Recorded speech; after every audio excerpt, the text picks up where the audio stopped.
എനിക്കൊരു ഫാമിലി ഭയങ്കര ഇഷ്ടമുള്ള ഒരാളാണ് ഞാൻ. കുട്ടികൾ ഇഷ്ടമുള്ള ഒരാളാണ് ഞാൻ. ഒത്തിരി ആൾക്കാർ എപ്പോഴും കൂടെ വേണം എന്നാകെ ഇഷ്ടമുള്ള ഒരാളാണ് ഞാൻ. ഇപ്പം ആക്ടിങ്ങിൽ തന്നെ ഇപ്പം എൻ്റെ കരിയറിൽ തന്നെ സിനിമ ചെയ്യണം, നല്ല കഥാപാത്രങ്ങൾ അഭിനയിക്കണം, അങ്ങനെ ഇഷ്ടമുള്ള ഒരാളാണ് ഞാൻ. പക്ഷെ മേ ബി ചിലപ്പം വിധിയായിരിക്കാം, അങ്ങനൊന്നും ഇതുവരെ എത്തിപ്പെടാൻ പറ്റിയിട്ടില്ല. ശ്രമങ്ങൾ നടത്തുന്നുണ്ടോ? ശ്രമങ്ങൾ ഞാൻ പറയില്ല, ഞാൻ അങ്ങനെ എനിക്ക് വേണ്ടി ഒന്നും ശ്രമിച്ചിട്ടില്ല. ഞാൻ വേറെ ആർക്കൊക്കെയോ വേണ്ടി ജീവിച്ചു, സമ്പാദിച്ചതൊക്കെ എവിടെയൊക്കെയോ ഇൻവെസ്റ്റ് ചെയ്തു, അങ്ങനെയൊക്കെ അങ്ങ് പോയി. എന്നെ കുറിച്ച് ഞാൻ എൻ്റെ ഹെൽത്ത് നോക്കിയിട്ടില്ല, എൻ്റെ കരിയർ നോക്കിയിട്ടില്ല, ഒന്നും നോക്കിയിട്ടില്ല. എന്നെ കുറിച്ച് ഞാനൊന്നും ചിന്തിച്ചിട്ടുണ്ടായിരുന്നില്ല ഇത്ര വർഷം. ഇപ്പൊ തിരിഞ്ഞു നോക്കുമ്പോൾ കുറെ ആൾക്കാർ കുറ്റം പറയുന്നു, കുറേ സങ്കടം, കുറേ വിഷമം, കുറേ പ്രശ്നങ്ങൾ. അതിനിടയിൽ കുറേ നല്ല കാര്യങ്ങൾ ഉണ്ടായിട്ടുണ്ട്, കുറേ കാര്യങ്ങൾ ലൈക്ക് ഉണ്ടായ കുറേ കാര്യങ്ങൾ യൂസ് ചെയ്യാൻ പറ്റിയിട്ടില്ല, നല്ല കാര്യങ്ങൾ യൂട്ടിലൈസ് ചെയ്യാൻ പറ്റിയിട്ടില്ല. തിരിഞ്ഞു നോക്കുമ്പോൾ സക്സസ് ആണോ എന്ന് ചോദിച്ചാൽ അല്ല, എന്നാ ഭയങ്കര നഷ്ടങ്ങളാണോ എന്ന് ചോദിച്ചാൽ അതും അല്ല. എന്തൊക്കെയോ നേടിയിട്ടുണ്ട്. പക്ഷെ നമ്മൾ എപ്പോഴും ഒരു പ്ലാൻ വേണം ലൈഫിൽ. ഭയങ്കരമായിട്ട് നമ്മൾ പ്ലാൻ ചെയ്തേ ഒരിക്കലും നമ്മളൊരു ഗോ വിത്ത് ഫ്ലോ എന്ന് പറഞ്ഞാൽ ഒരിക്കലും പോകരുത്. ഒരിക്കലും നമുക്കൊരു ഈ പറഞ്ഞ പോലെ ഒരു 16 ഒരു 19 വയസ്സ് വരെ നമ്മൾ എന്താവണം ലൈഫിൽ എന്നൊരു പ്ലാൻ വേണം. അങ്ങനെ പ്ലാൻ ചെയ്ത് ജീവിച്ച ആൾക്കാരൊക്കെ ചിലപ്പോൾ അവർക്ക് നെഗറ്റീവിലൂടെ വളരെ മോശമായിട്ടൊക്കെ ചിലപ്പം ആൾക്കാർ പറയുമായിരിക്കും. പക്ഷെ നാളെ അവർ സക്സസ് ആവുമ്പോൾ ഈ കുറ്റം പറഞ്ഞ ആൾക്കാരൊക്കെ അവരൊപ്പം നിൽക്കും. എത്രയോ ആൾക്കാർ നമ്മുടെ ലൈഫിൽ നമ്മുടെ കൺമുന്നിലുണ്ട്. ഈവൻ മീഡിയയിൽ തന്നെ, സോഷ്യൽ മീഡിയയിൽ തന്നെ ഒരു ഒരു ഒരു പരിധി വരെ അവരെ തെറി വിളിക്കും, കുറ്റം പറയും. അതേ ആൾക്കാർ തന്നെ നമ്മൾ പിന്നെ നോക്കുമ്പോൾ അവരെ ലൈക്ക് സെലിബ്രേറ്റ് ചെയ്യുന്ന എത്ര ആൾക്കാർ നമ്മുടെ കൺമുന്നിലുണ്ട്. പക്ഷെ വലിയ കുഴപ്പമൊന്നുമില്ലാതെ എങ്ങനെയെങ്കിലും ആരെയും ദ്രോഹിക്കാതെ ഇങ്ങനെ അങ്ങ് പോയ ആൾക്കാരായിരിക്കും ഏറ്റവും മോശം അവസ്ഥയിലേക്ക് സമൂഹത്തിന് മുമ്പിൽ നാളെ എത്തിപ്പെടുക. നമ്മൾ നാളെ എന്താവണം, അത് എന്ത് ചെയ്താ ആരും ദ്രോഹിക്കണം എന്നല്ല ഞാൻ പറഞ്ഞത്. പക്ഷെ അവരെന്ത് പറഞ്ഞാലും നമ്മളെ വിഷയമല്ല. നമുക്കൊരു എയിം ഉണ്ട്, നമ്മൾ അവിടെ എത്തണം. അങ്ങനെ വിചാരിച്ചിരിക്കുന്ന ആൾക്കാരാണ് ഇപ്പോൾ നമ്മുടെ സമൂഹത്തിൽ സക്സസ് ആവുന്നത്. അല്ലാതെ വേണ്ട, അങ്ങനെ ആരെയും ഒന്നും പറയിപ്പിക്കരുത്, അല്ലെങ്കിൽ അങ്ങനെ ഒന്നും വിചാരിക്കരുത്, അങ്ങനെ പോകുന്ന ആൾക്കാരൊക്കെ ലൈഫിൽ അങ്ങനെ ആയിട്ടേ ഉള്ളൂ. അങ്ങനെ തോന്നാറുണ്ടോ ഇടയ്ക്ക് ഞാൻ ലൈഫിൽ സീറോ ആയി പോയോ അങ്ങനെയൊക്കെ തോന്നലുണ്ട്? സീറോ ആയോ എന്ന് ചോദിച്ചാൽ ഞാൻ ഒരിക്കലും അങ്ങനെ പറയില്ല. ലൈക്ക് എന്തൊക്കെയോ നേടിയിട്ടില്ലേ ഞാൻ.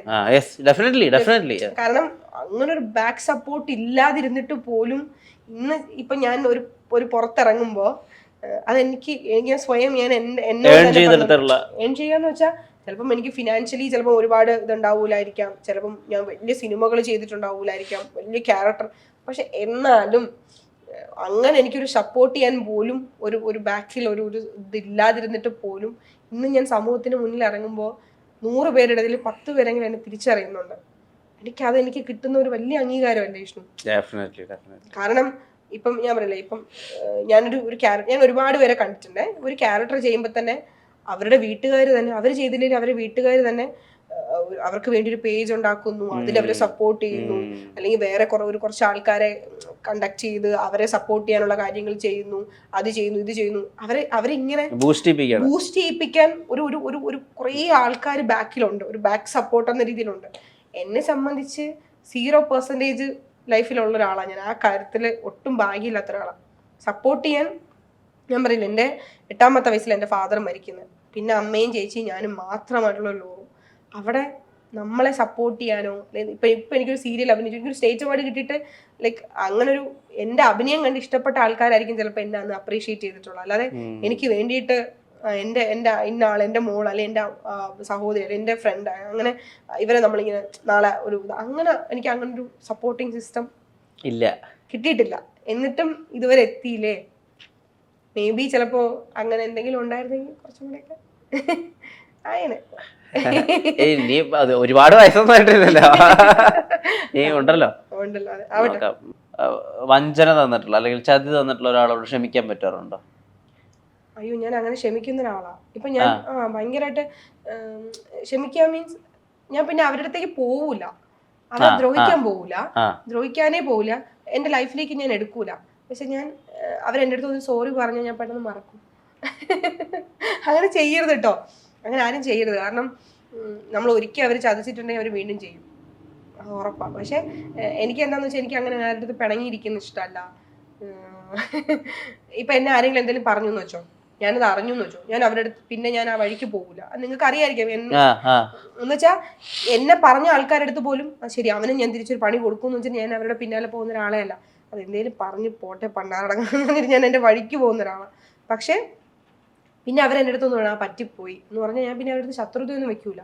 എനിക്ക് വേണ്ട, നിങ്ങൾ അങ്ങനെ നിന്നോ, പക്ഷെ എനിക്ക് നിങ്ങളോട് ദേഷ്യമൊന്നുമില്ല. ഞാൻ ആ വഴിക്ക് അങ്ങ് വിടും. ഞാൻ ചതിച്ചവർക്ക് സെക്കൻഡ് ചാൻസ് കൊടുത്തിട്ടുണ്ട് അപ്സര? സെക്കൻഡ് ചാൻസ് കൊടുക്കൂല. അത് ഒരിക്കലും അവരോടുള്ള ശത്രുത കൊണ്ടല്ല, ഭയം, പേടി വരും. എനിക്ക് പേടി വരും. അത് ആ ഒരു സാധനം ഞാൻ എന്നെ ഏറ്റവും അടുത്തറിയുന്ന ആൾക്കറിയാം. ഞാൻ ഏതെങ്കിലും ഒരു സ്ഥലത്തുനിന്ന് എപ്പോഴെങ്കിലും ഇറങ്ങിപ്പോയിട്ടുണ്ടെങ്കിൽ, എപ്പോഴെങ്കിലും മാറി നിന്നിട്ടുണ്ടെങ്കിൽ, എപ്പോഴെങ്കിലും വിട്ടുപോയിട്ടുണ്ടെങ്കിൽ ഞാൻ അത്രയും സ്ട്രഗിൾ ചെയ്ത് എനിക്ക് തീരെ പറ്റാതെ ഇനി ഒരിക്കലും പറ്റില്ല, 1% പോലും, ഒരു 0.1% പോലും പറ്റില്ല എന്നൊരു ഒരു സിറ്റുവേഷൻ വരുമ്പോൾ മാത്രമേ ഞാനത് വിട്ടുപോകുള്ളൂ. അതുവരെ ഞാൻ അവിടെ കടിച്ചു തോന്നി പട്ടി പോലെ കിടക്കും. ഞാനത് വിട്ടുപോകുന്ന ഒരാളല്ല. പക്ഷെ തീരെ ഞാൻ പോയാ വെച്ചോ, ഇനി എനിക്കത് പറ്റില്ല, ഞാൻ ഇവിടെ നിന്ന് ഇറങ്ങുകയാണെന്ന് വിചാരിച്ചാൽ ആ ഒരു ഞാൻ അത്ര ചിന്തിക്കും, പോണോ ഇത് വേണ്ടാന്ന് വെക്കണോന്ന് വെച്ചാൽ ഞാൻ അത്രയും അതിൻ്റെ നല്ലതും മോശവും ഞാൻ ചിന്തിച്ചിട്ട് ഞാൻ അവിടെ നിന്ന് ഇറങ്ങിയ പിന്നെ തിരിച്ചു പോകില്ല. പക്ഷെ ഈ ഡിവോഴ്സ് അല്ലെങ്കിൽ സെപ്പറേഷൻ എന്ന് പറയുന്ന കാര്യം, ഇതിനൊരു ലീഗാലിറ്റിയും കൂടി ഇൻവോൾവ് ആണല്ലോ. ഇത് വളരെ ടാസ്ക് പിടിച്ചൊരു കാര്യമാണെന്നും കൂടി കേട്ടിട്ടുണ്ട്. എളുപ്പമേ അല്ല ഇതിന്റെ പല സെഷൻസും കാര്യങ്ങളും എന്നുള്ളത്. പക്ഷെ അത് ചെയ്ത് കഴിയുമ്പോൾ ആളുകൾക്ക് ഉണ്ടാവുന്ന ഒരു സ്വാതന്ത്ര്യം, സമാധാനമുണ്ട്. അപ്പം എങ്ങനെ ഇപ്പോൾ ഒരു ആള് ഞാൻ ഇതിനെ ലീഗലി ഞാൻ സെപ്പറേറ്റഡ് ആവാൻ തീരുമാനിക്കുകയാണ് അപ്സര എന്നൊക്കെ അപ്സര അടുത്ത് വന്ന് പറയുകയാണെങ്കിൽ, അപ്സര ഇതിന്റെ ഒരു കോംപ്ലിക്കേറ്റഡ് അവസ്ഥയെ എങ്ങനെയാ അവരോട് പറയുക? ഒരിക്കലും നമ്മൾ വിവാഹം കഴിച്ചിട്ട് സെപ്പറേറ്റഡ് ആയി നമ്മൾ ഡിവോഴ്സ് ആവാന്ന് പറഞ്ഞാൽ ആ ഒരു പ്രോസസ്സ് ഒട്ടും നമുക്ക് സന്തോഷവും സുഖം തരുന്ന ഒരു സാധനമല്ല. നമ്മൾ അവിടെ ഫേസ് ചെയ്യേണ്ടി വരുന്ന ഒരു ഭീകര, ഇപ്പൊ റീസെന്റ് ആയിട്ട് പോലും എനിക്കൊരു ഒരു കാര്യത്തിന് എനിക്ക് കോടതിയിൽ പോവേണ്ടി വന്നു. അപ്പോൾ ഞാൻ അവിടെ പോയി നിൽക്കുമ്പോൾ കുറെ ആൾക്കാർ എന്നെ ഇങ്ങനെ നോക്കുക, ഇവരെന്തിനായിരിക്കും വന്നിട്ടുണ്ടാവുക, ഇവർക്കറിയില്ല ഞാൻ പോയ റീസൺ എന്താ. എനിക്കെതിരെ സോഷ്യൽ മീഡിയയിൽ പറഞ്ഞ ഒരാൾക്കെതിരെ ചെറിയൊരു കേസിന് പോയതായിരിക്കും, ഓട്ടോ. പക്ഷെ അവിടെ നിൽക്കുമ്പോൾ ആൾക്കാർ നമ്മളെ നോക്കുന്ന രീതിയുണ്ട്. സീരിയൽ നടി ഇവള് കോടതിയിൽ വന്നു, അപ്പൊ വേറെ എന്തോ പരിപാടിയാണെന്നൊക്കെ പറഞ്ഞിട്ട് പിന്നെ അവിടെ ചെല്ലുമ്പോ ഇപ്പൊ ഒരു കോടതി തന്നെ നമ്മൾ നിൽക്കുമ്പോൾ നമുക്ക് നേരെ വരുന്ന ക്വസ്റ്റ്യൻസ്, നമ്മൾ തിരിച്ചു പറയേണ്ടി വരുന്ന മറുപടികള്, നമ്മൾ ഫേസ് ചെയ്യേണ്ട ആർഗ്യുമെന്റ്സ്, നമുക്ക് ഇൻവെസ്റ്റ് ചെയ്യേണ്ടി വരുന്ന പൈസ, വിഷമം, ഇമോഷൻസ്, നമ്മൾ എത്രയോ കാലം നമ്മുടെ സ്വന്തം എന്ന് വിചാരിച്ചിരുന്ന ആൾക്കാര് നമ്മുടെ മുമ്പിൽ ശത്രുക്കളെ പോലെ ഇരിക്കുന്നത്, അതൊക്കെ എന്ന് വെച്ചാൽ